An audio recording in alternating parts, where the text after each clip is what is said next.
ပထမဆုံး IAM user မှာ permission ကိုတွားအပ်ပါမယ်အဲ့လိုလုပ်ဖို့အတွက် Google Chrome ဖွင့်ပါပြီးရင် AWS console login ကိုရိုက်ပါ Amazon web service အောက်က console URL ကိုနှိပ်ပါပြီးရင် login ဝင်ဖို့ sign in ကလစ်ကိုနှိပ်ပါ username နဲ့ password ကိုရိုက်ပြီးရင် sign in ကလစ်ကိုနှိပ်ပါ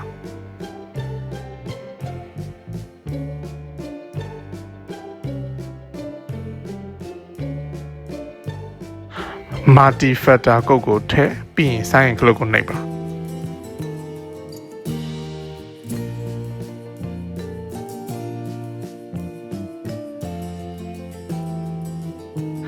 IAM user ကိုတွားမှာမို့လို့ IAM icon လေးကိုနှိပ်ပါ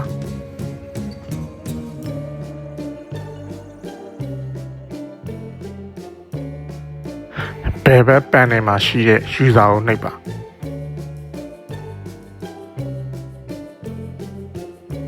မောင်မောင်ဆိုတဲ့ user မှာ permission ကိုအပ်မှာမို့လို့မောင်မောင်ကိုနှိပ်ပါပြီးရင် add permission ဆိုတဲ့ down arrow လေးကိုနှိပ်ပြီး add permission ဆိုတဲ့ခလုတ်လေးကိုနှိပ်ပါလောက်ထားပြီးသား policy ကိုပဲရွေးမှာမို့လို့ policy daily option ကိုရွေးပါအခုက EC2 ရဲ့ permission ကိုထည့်မှာမို့လို့ရှာတဲ့ box မှာ EC2 ကိုရိုက်ပါပြီးရင် Amazon EC2 full access ကိုရွေးပြီး next ခလုတ်ကိုနှိပ်ပါပြီးရင်တော့ add permission ဆိုတဲ့ခလုတ်ကိုနှိပ်လိုက်ရုံပါပဲ Okay အခုဆိုရင်တော့မောင်မောင်ဆိုတဲ့ user မှာ EC2 permission ကိုအပ်တာပြီးသွားပါပြီ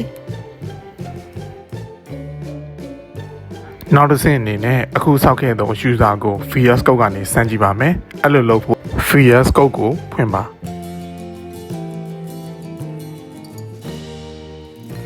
ပြီးရင် VS Code ထဲမှာ terminal အသစ်ကိုဖွင့်ပါ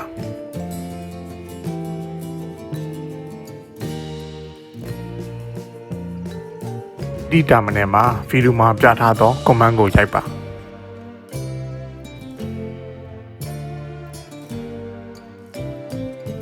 ပြီးရင်တော့ AWS ရဲ့ access key နဲ့ secret key ကိုရိုက်ပါ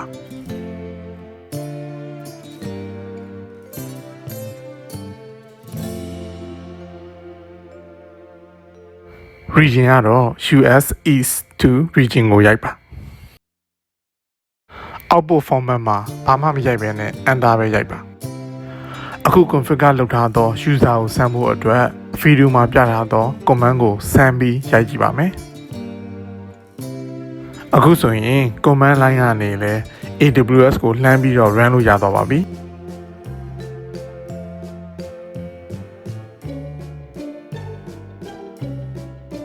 နောက်တစ်ဆင့်အနေနဲ့ GitHub က repository ကိုဆွဲချပါမယ် GitHub ကိုတွားဖို့ browser မှာ tab အသစ်ကိုဖွင့်ပြီး GitHub ရဲ့ URL ကိုရိုက်ပါ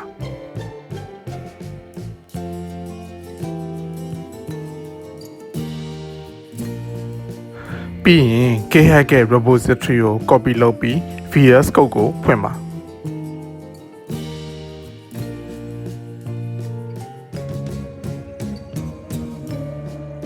ပြီးရင်တော့ repository ကိုဆွဲချဖို့အတွက် video မှာပြထားသော command ကိုရိုက်ပါ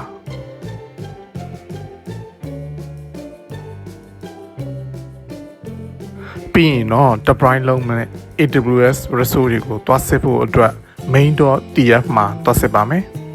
region ကလည်းကိုကြိုက်တဲ့ region ကိုပြောင်းလို့ရပါတယ်ကျွန်တော်ကတော့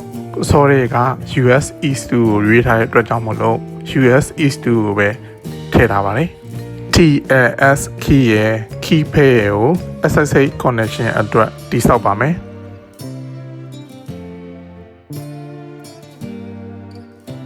ပြီးရင်အဲ့ဒီ file ကို local PC မှာ .pem file အနေနဲ့ save လုပ်ပါမယ်ဒီ project folder တွေကိုပဲ save လုပ်ချင်တာမို့လို့ file name ကိုပြောင်းဖို့လိုပါမယ်ပြီးရင် Ctrl S နဲ့ save လုပ်ပါဒီ configuration နဲ့ security group အသစ်ကိုလည်းစောက်ပါမယ် EC2 instance မှာ AMI ID က region ပေါ်မူတည်ပြီးတော့ပြောင်းဖို့လိုပါတယ်အဲ့ဒါကိုသတိထားပေးပါအခုဆိုရင် deploy လုပ်ဖို့ ready ပါပဲအရင်ဦးဆုံး project folder ထဲဝင်ရင် video မှာပြထားသော command ကိုရိုက်ပါ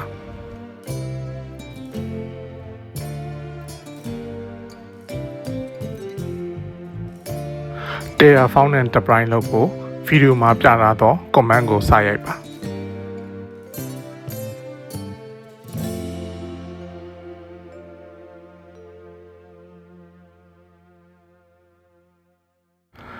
Terraform apply မလုပ်ခင် plan ကိုအရင်ဦးဆုံးစလုပ်ကြည့်ပါမယ်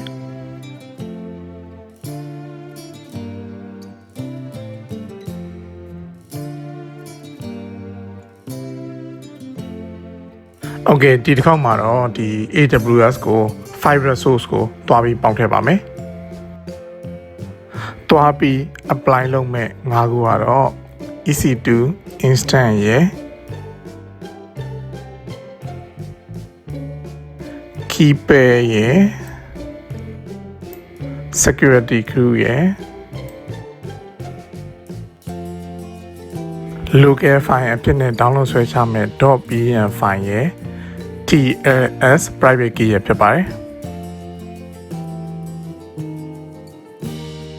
ပြီးရင်တော့ Terraform apply လုပ်ရပါပြီ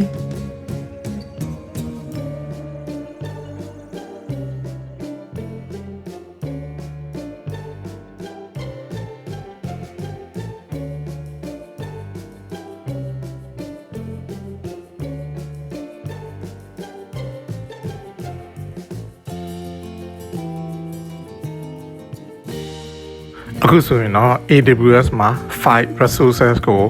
ပေါင်းထည့်တာပြီးသွားပါပြီအားကြောင့်မလို့ AWS မှာတွားပြီးတော့စစ်ပါမယ်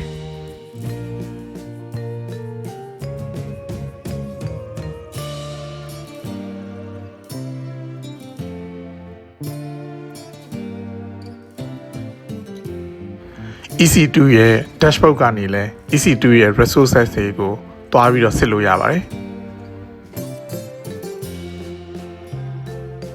အသေးစိတ်ကြည့်ချင်တယ်ဆိုရင်ဒီဘယ်ဘက် panel မှာရှိတဲ့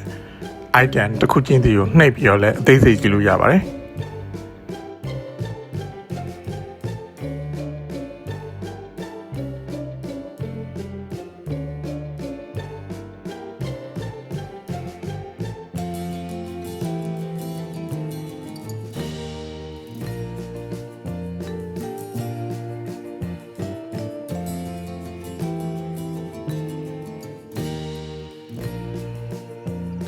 အားလုံးစစ်လို့ပြီးသွားရင် EC2 instant ကဒီ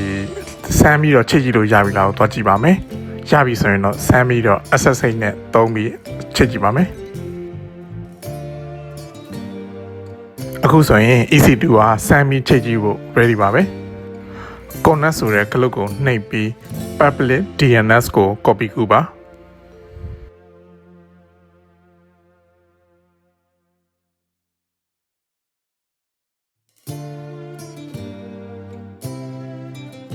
ပြီးရင်ဒီ Terraform ကိုဖွင့်ခုန copy ကူလာခဲ့တဲ့ DNS ကို paste လုပ်ပြီးရင် OK click ကိုနှိပ်ပါ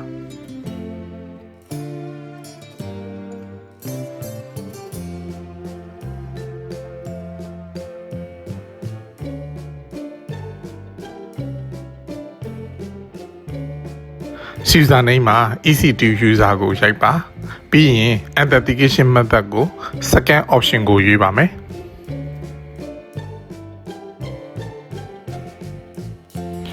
ထည့်ပြရမယ့် file က private key အနေနဲ့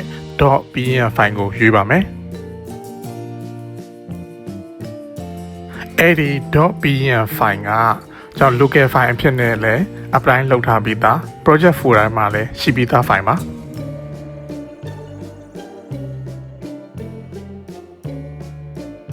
အဲ့ဒီ .bn file ကိုအသုံးပြုဖို့အတွက်အရင်ဦးဆုံးဒီ folder ရဲ့ပတ်လမ်းကြောင်းကို copy ကူလိုက်ပါပြီးတော့ Terraform မှာဒီခုန copy ကူလာခဲ့တဲ့ folder ပတ်လမ်းကြောင်းကို paste လုပ်ပြီးတော့ .bn file ကိုထည့်လိုက်ပါမယ်အခုဆိုရင်တော့ EC2 ကို SSH terminal ကနေချိန်သွားပါပြီ ဒီ private IP ကိုကြည့်ပြီး AWS မှာလည်းတွားပြီးတော့စစ်ဆေးလို့ရပါတယ်